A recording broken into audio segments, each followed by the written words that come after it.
भारतीय सेना आज न सिर्फ मौजूदा चुनौतियों से लड़ रही है बल्कि एक आधुनिक और भविष्य के लिए तैयार महाशक्ति बनने की ओर तेजी से बढ़ रही है। ऑपरेशन सिंदूर के बाद सेना का एक्शन प्लान तैयार है। तैयार हुई रुद्र ब्रिगेड और भैरव बटालियन। सीमा पर तैनाती के लिए नई स्पेशल फोर्स का गठन किया गया। आधुनिक युद्ध चुनौतियों से निपटने के लिए यह ब्रिगेड तैयार।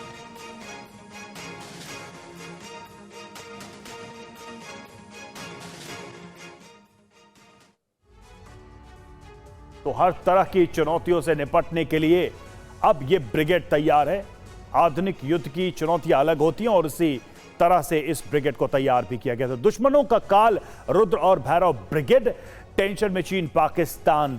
सेना ने 2 इन्फेंट्री ब्रिगेड को रुद्र ब्रिगेड में बदला। सीमा पर तैनाती के लिए नई स्पेशल फोर्स का गठन किया गया। नई यूनिट भैरव बटालियन का गठन किया गया। आधुनिक युद्ध चुनौतियों से निपटने के लिए यह ब्रिगेड तैयार है। रुद्र भैरव से सीमाओं पर भारत की पकड़ मजबूत होगी। क्या है रुद्र ब्रिगेड, ये भी देखिए। रुद्र ब्रिगेड सेना का नया एक्शन प्लान है। फाइटिंग यूनिट्स को एक साथ मिलाया गया। सीमाओं पर तैनाती के लिए तैयार किया गया है और दुश्मन पर हमले के लिए हमेशा तैयार रहेंगे। इसमें कौन कौन शामिल है? तो इन्फेंट्री, मैकेनाइज्ड इन्फेंट्री इसमें शामिल है, टैंक्स शामिल है, तोप यूनिट को शामिल किया गया, स्पेशल फोर्सेस को शामिल किया गया, अनमैन्ड एरियल सिस्टम भी इसमें होगा। खास बात यह है कि लॉजिस्टिक सपोर्ट और कॉम्बैट सपोर्ट मिलेगा। हर इन्फेंट्री बटालियन में अब ड्रोन प्लाटून भी होंगे। ब्रिगेड दुश्मन की हरकतों पर नजर रखेंगे। और भारतीय सेना के शौर्य और साहस पर संवाददाता अंजुन निर्वाण की रिपोर्ट आपको दिखा। इस वक्त हमारे सामने आपको ये जो वेपन, ये राइफल दिखाई दे रही है, ये 600 राइफल है। ये अमेरिकन राइफल्स है और 2020 में भारतीय सेना में इसे इंडक्ट किया गया था। खास बात यह है कि ये हमारी LOC हर जगह तैनात है और इस वक्त LOC पे भी हम इसे देख रहे हैं। सर, थोड़ा सा 600 राइफल के बारे में बताएं कि किस तरीके से इंसास राइफल को रिप्लेस करने में ये कामयाब रही और इनकी क्या खासियत है? मैम, अगर हम इसके सबसे पहले अगर खासियत की बात करें तो इसका मैम जो बट स्ट्रोक है ये एडजस्टेबल है। इसकी 6 पोजीशन होती है। 6 पोजीशन से मैम जो फायरर होता है वो इसको इजीली यूज कर सकता है। और मैम इसके अंदर पिकेटनी रेल की सुविधा दी गई है जिसके अंदर हम फ्यूचर में आने वाली न्यू जो साइट्स हैं उसको हम यूज कर सकते हैं। और इसके जो साइट्स हैं इसके अंदर हमारे को किसी भी एडजस्टिंग टूल की जरूरत नहीं पड़ती है। अच्छा। और सर, इसमें 1 राउंड में ये मतलब 1 मिनट में कितनी बुलेट फायर कर सकता है? Ma'am 600 bullets.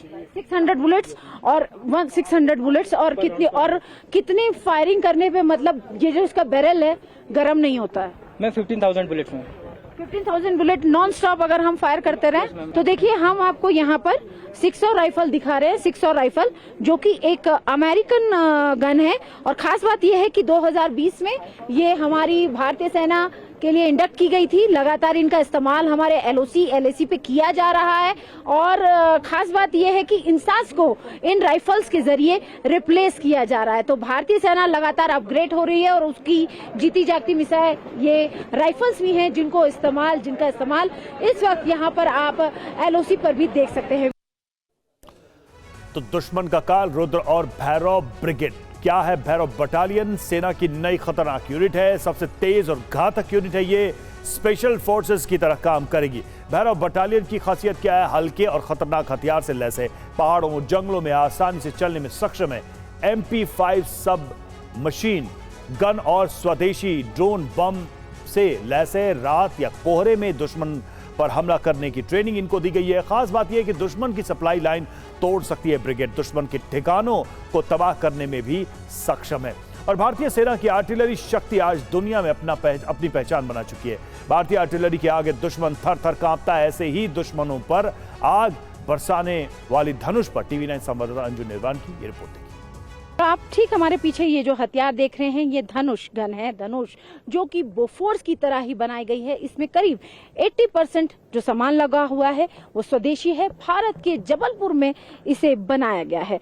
खास बात इसकी ये है कि इसमें 155 कैलिबर की जो गन लगी हुई है, करीब 36 से 48 किलोमीटर तक ये गोले दाग सकती है और ये हर मौसम में हर लोकेशन में इस्तेमाल की जा सकती है। खास बात इसकी ये भी है कि भारत ने इसे LAC और LOC दोनों जगह तैनात किया हुआ है। और कारगिल जो है आपको बता दूं कि इसकी कारगिल के अंदर बैटल स्कूल में इसकी तैनाती है। लेकिन खास बात यह है कि इसे LOC और LAC पे भी इसकी तैनाती बढ़ाई गई है। और हम आपको यहाँ पर ये भी बताना चाहते हैं कि भारत जो है वो लगातार अपने आप को, अपनी फोर्सेस को अपग्रेड कर रहा है। और उससे भी बड़ी बात यह है कि भारतीय सेना अपने तोपखाने की जो ताकत है उसको लगातार अपग्रेड कर रही है। और भारत की ये पूरी कोशिश है कि साल 2040 तक जो हमारी तमाम तरह की जो गन्स है वो हाई आर्टिलरी गन हो, यानी कि इस तरह की टोट गन हो जो कि ग्राउंड से खड़े होकर दुश्मन को दूर तक निशाना बना सकें। धनुष एक अत्याधुनिक 155 मिलीमीटर 45 कैलिबर की टोड आरटी गन है जो बोफोर्स गन का एडवांस वर्जन है। इसकी मारक क्षमता 36 से 38 किलोमीटर तक है और ये हर मौसम में, हर लोकेशन में इस्तेमाल की जा सकती है। इसमें जीपीएस आधारित firing control system, on board ballistic computer, thermal imaging और लेजर रेंज फाइंडर और कैमरा और कई तरह के रिकॉर्डर इसमें लगाए गए हैं। और करीब 14 करोड़ की लागत वाली हर धनुष तोप नेटो के 155 मिलीमीटर गोला बारूद के साथ भी इस्तेमाल की जा सकती है। इसके 80% से ज्यादा हिस्से स्वदेशी है। और अब बात रक्षा क्षेत्र में भारत का गौरव बढ़ाने वाली खबर की। डीआरडीओ ने स्वदेशी रूप से विकसित हथियार प्रणाली new generation anti radiation missile का एक और सफल परीक्षण किया था। इस प्रणाली को रुद्रम 1 भी कहा जाता है। रुद्रम मिसाइल की खासियत बता रहे टीवी9 संवाददाता विपिन चौबे, उनकी ये रिपोर्ट। भारत की रक्षा प्रणाली को और भी ज्यादा मजबूत करते हुए रुद्रम मिसाइल लॉन्च की जा चुकी है जो कि एंटी रेडिएशन मिसाइल कही जाती है। और इसके काम करने का पैटर्न भी आपको बताएंगे। फिलहाल उसका डेमो आप देखिए। डीआरडीओ प्राइवेट एंटिटी की मदद से इसको बनाती है और इसके जरिए भारतीय डिफेंस क्षेत्र में यह एक बहुत ज्यादा मजबूती प्रदान करने वाली मिसाइल है। कैसे काम करती है, कहां पर इसका निर्माण हो रहा है, वो सारी डिटेल और स्पेसिफिकेशन हम आपको बताएंगे। फिलहाल उसका आप मॉडल देखिए। और ये एक एंटी रेडिएशन मिसाइल सिस्टम है जो कि लॉन्च्ड SU-30 के जरिए होता है, फुल्ली इक्विप्ड है और इस तरह से काम करता है। ऐसा बताया जाता है एक्सपर्ट्स के जरिए कि दुश्मन के खेमे में जहां भी रेडिएशन निकल रहा है, चाहे वो रडार सिस्टम हो, कम्युनिकेशन सिस्टम हो, उस रेडिएशन वाले टारगेट को ये डिटेक्ट करता है। डिटेक्ट करने के बाद अपने टारगेट को सेट करता है और उस इलाके में जाके फायर होता है जहां पर दुश्मन बैठ रहा है। अपने कम्युनिकेशन, अपने रेडिएशन सिस्टम के जरिए हमको टारगेट करने की कोशिश कर रहा है। तो ये एक बहुत ज्यादा मजबूती प्रदान करने वाला वो मिसाइल है जो कि डिफेंस क्षेत्र में लॉन्च हो चुका है। रुद्रम इसका नाम दिया गया है और उसकी तस्वीरें इस वक्त आपको दिखाई पड़ रही हैं। डीआरडीओ ने इस तकनीक को डेवलप किया था और प्राइवेट एंटिटी की मदद से इसको लॉन्च किया गया है और अब यह भारत की ताकत और भारत की मजबूती दोनों को बढ़ाता हुआ नजर आ रहा है।